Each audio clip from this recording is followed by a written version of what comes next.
Thank you sa pagligtas at pagbalik kay Mingming. Naman. Iba ka talaga, Kat. Best volunteer na, best savior pa. Diba, Mingming? Ang galing ni Ate Kat-Kat. What an ideal guy bukod sa gwapo, tapos gentleman. Pagmahal pa siya sa pets. Sana ako rin. Agree ako dyan. Namamahalin ako ni Martin, my loves.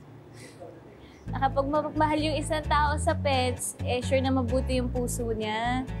Ikaw naman kinikilig agad eh. Ako, Kat, feeling thank you so much. Maraming salamat. Creamer po. Creamer. Uy, kilig na kilig ka dyan.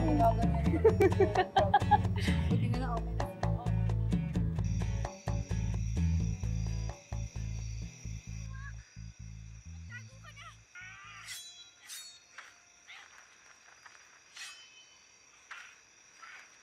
Papa,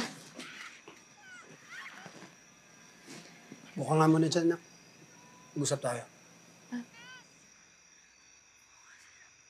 bakit po? Anak, ano bang meron at ginagabi ka na lagi?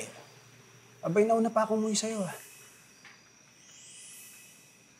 At madami po kasi akong ginagawa po dun sa pet cafe po eh.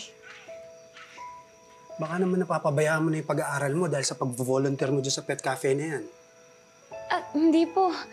Mas nagiging okay nga po ako sa school eh kasi na-inspire po ako kasi nakakatulong po ako sa mga hayop.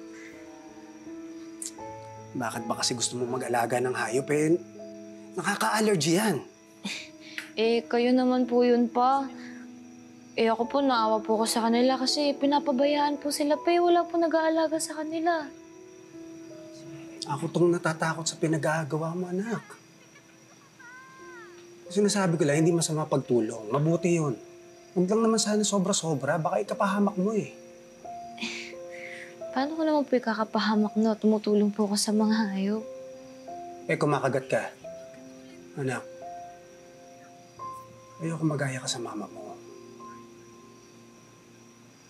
Maaga na wala sa atin dahil sa sobra-sobrang pagtulong bilang rescue volunteer.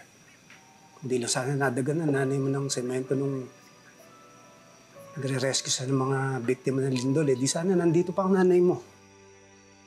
Dapat kasama pa natin siya. Pa, promise po, hindi na po mangyayari ulit yun. Iingatan ko po yung sarili ko, promise. Ipangako mo sa akin yan, anak, ha? Opo, promise po. Sige. Gaalala lang ako. Tulungan ko na po kayo dyan. Hindi na. Ay. Ako na. Sige na, magpahinga ka na. Sige po. Good night, Pa. Love you.